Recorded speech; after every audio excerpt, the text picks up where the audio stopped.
Let's get to some mad props. We're not going to forget today. All right. I'm just diving right in. We forgot about that one time. Yeah, last week, actually. We had to wind up doing them on Tuesday because I messed up and we didn't do them Monday. All right. It might have been 2 weeks ago. Whatever. Anyways, we're going to dive right in. So what I do is I take a stat from the 49ers game on Sunday, and then I take a stat from the Kings game over the weekend. And before each game, we put the stats against each other, and James and I decide which number is going to be greater of the two numbers. So our first one this week was Brock Purdy pass attempts or Kings first quarter points against the Nuggets. We both took Kings first quarter points, and if you believe it, Brock Purdy pass attempts was the winner. Oh, because it was 25 for the Kings, right? 27 for Brock Purdy. Brock Purdy So gets over on us. Right, so that's what's funny. Is 27 was about the number I thought they'd land at, 25 to 27. But I had the Kings scoring far more than 25 points in the first I thought they would have scored like 32. Yeah, right. 30 plus. That was actually more of what I had the Kings at 30 plus. I didn't think Brock Purdy was going to put the ball in the air 30 plus times. So either way, the Kings going for 25 first quarter points is tough. The next one is Brandon Ayuk receiving yards. This one was not close. Or made field goals in Kings Nuggets. Ayuk only had 46 receiving yards. But this is my issue here. So you had Ayuk yards. I had made field goals. 46-97 was the final there. Oh. So the problem is Ayuk came into the game averaging almost 20 yards per catch, and he had 5 catches. Oh, wow. If you had told me, hey, Ayuk has 5 catches in this game, I would have been like, that receiving yards versus made field goals number is spot on. It was not close. Not at all. 5 catches for 46 yards for Brandon Ayuk. He did have a touchdown that opened the scoring for the 49ers, alas. If I had done just one or the other, the Kings made 49 field goals. The Nuggets had 48. Oh. So that was really close. Yeah. But you combine them, it's not. No. It's a tough look. I got crushed. Yeah, just on that one. On that one. The next one is Christian McCaffrey touches or Domantas Sabonis points plus assists. 20 touches is, I think, a good number for Christian McCaffrey. And he finished at 20. Yeah, and I think that's a solid get him involved, but not like overworking him type of number. Domantas Sabonis, the winner here, though, and we both had him picked. 24 points and assists for Domantas Sabonis and 20 touches for Christian McCaffrey, so we both get that one right. Good on Domas. I was ready to come in here with the flamethrower for Domas after his first half. I was really, if he struggled in the second half, that was going to be 3 consecutive games, and it was going to be like, bruh, need something. Yeah. And then Domantas Sabonis had a great game in the second half. He did. He had a really nice bounce back game. In the second half, 10 points, 11 boards, 4 assists after going for 7 points and 4 boards, 3 assists in the first half. Okay.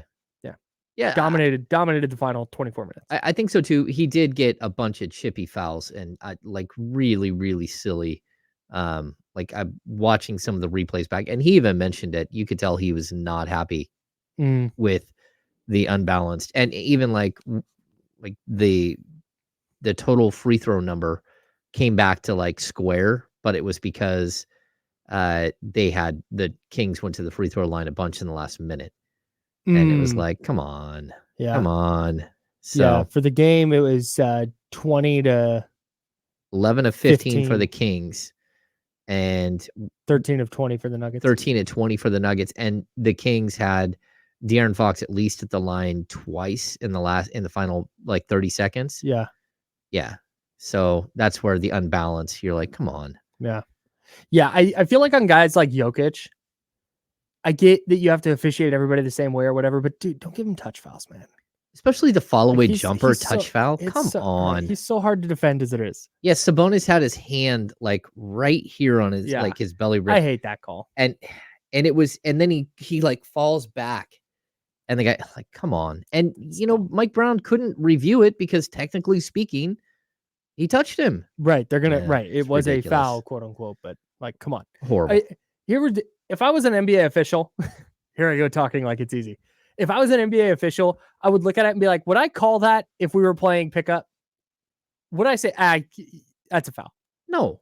I bet I've called on my 3 fouls in pickup in my life. Like, you have to really affect my shot for me to be like, okay, hey, you got me. Yeah, like, yeah. let's ball up top.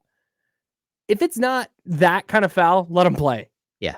That's where I'm at. But anyways, that's not just for Domas and Nikola Jokic. That's just across the league. I think so too. Nothing worse than a ticky-tack, got him on grazed his elbow after he let go of the shot. Ugh. And then you go down on the other end and like Sabonis has to like bury a shoulder in someone's chest to try to clear space, takes a hit, totally gets launched the other way, goes up, misses a shot, and nothing. Yeah, there wasn't a body touch, but that hand on the rib cage, stomach area, really, really impacting the game. Yes, yeah, that scoundrel. That's what it should be about. It should be about like, did you impact the play? Yeah, and the fact is, Sabonis didn't impact the play with like 3 of his foul calls. I feel the same way about like holding and defensive illegal contact in the NFL. Oh yeah. When they call holding on a player down the field on the far side, 35 yards away from the play, that's the worst. I hate that. The next one, George Kittle targets or Trey Lyles field goal attempts. Oh.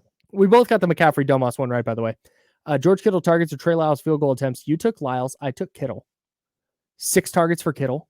8 field goal attempts for Trey Lyles. Oh. Right in the range that we talked about. Yeah. Like, this is, that over-under is probably like 8.5 for Lyles. It's probably like 5.5 or 6 for Kittle. Kittle gets exactly 6 targets. Trey Lyles puts up 8 field goal attempts. And I thought the Kittle targets were really effective. Like, just getting him in space, easy throws for Purdy, especially early on. Like, that's a good security blanket. Is George Kittle the monster that he was, where he's creating explosive touchdowns, what feels like every other play? No. That was half a decade ago. But he's still really, really effective as a pass catcher. He's still good after the catch. And I thought that was a key to settling Purdy down was getting Kittle some work early. Yeah. Yeah, I definitely thought Kittle had a really nice game. I also think like Trey Lyles didn't have a game that stood out that was like super, super impactful. He was still good. Yeah, you're not gonna have an impact every single game, especially as a role player off the bench. Yeah, it's really tough, especially when McGee goes for 8 points. Yep. So it's tough. The next one, 49ers sacks allowed or De'Aaron Fox made threes. Very, very tight. We both had Fox, and we both got a win on this one. We did. It was 3-2, right? Yep. 3 threes for De'Aaron Fox, 2 sacks allowed for the 49ers. 2 sacks allowed, and they both came on their first 3 drives. You know what, too? I'm going to bring this up. Purdy got sacked twice. Yeah. For -4 yards total. So Jalen Hurts got sacked 3 times, -27. That's a big deal. Oh yeah. Well, and there was the one on, I thought it was the play, like game-changing play where it was the Eagles' second possession and they had the ball in the red zone and he drops back and just keeps going backwards. And as he like goes to make a move, he slips and falls. Javon Kinlaw gets the easiest sack that he'll ever get in his life by just being in the area and touching him down. Yeah. That play was it's a loss of 15 yards and it turned their 3rd and goal into a 3rd and forever. And they wind up settling for a field goal. If they go up even 10-0 there, that game goes dramatically differently. Like, they totally don't hold them to 2 field goals. Yeah, it was a really bad play. Yeah. So I mean, that didn't help that sack yardage total. I think it was really interesting. Kinlaw, they kept saying he hadn't had a sack in like 3 years. And then he ends up with 2 in that game. Yeah. Yeah. And then someone else had a sack, which I didn't even know. Kalia Davis. I didn't even know he existed. He made his NFL debut yesterday. Okay. That's why I didn't know he existed. Yeah. NFL debut, comes up with a sack very, very late in the game. It was garbage time, but comes up. That's really cool though. He's a guy at UCF, a converted linebacker. He was a linebacker. They converted him to defensive tackle. Tore his ACL as a senior, basically redshirted last year for the Niners. He's been a healthy scratch all year this year. But with Eric Armstead dealing with the foot injury, they had him active today for the first time, or on Sunday for the first time in his career. And he came up with a sack. So good for him. Nice. Really cool. Yeah. Nice. Good little story for the 49ers defense. So yeah, we both had De'Aaron Fox in that one. 3-2 was the final there. And then we had, conversely, 49er sacks or Davion Mitchell made threes. Oh yeah.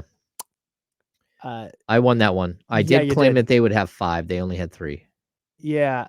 3 sacks for the Niners. Davion didn't play. So that's a loss for me. Yeah, that's tough. And dude, the Pro Football Focus credited the 49ers with 46 pressures of Jalen Hurts. Oof. But that number's deceiving.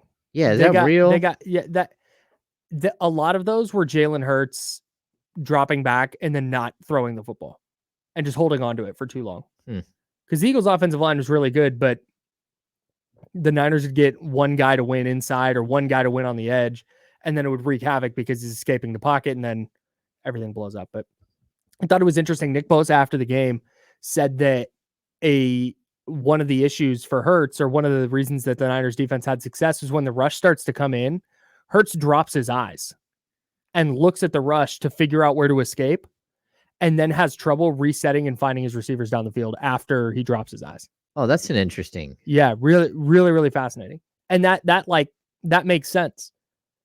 When you see how long he was holding on to the ball yesterday, I'm sure the Niners secondary was good as well, but I refuse to believe that Ambry Thomas and Trevarius Ward and those guys were just locking up A.J. Brown and Devontae Smith down the field like that. Yeah, that's interesting. He had to have missed some open guys. Especially like when you watch Mahomes play.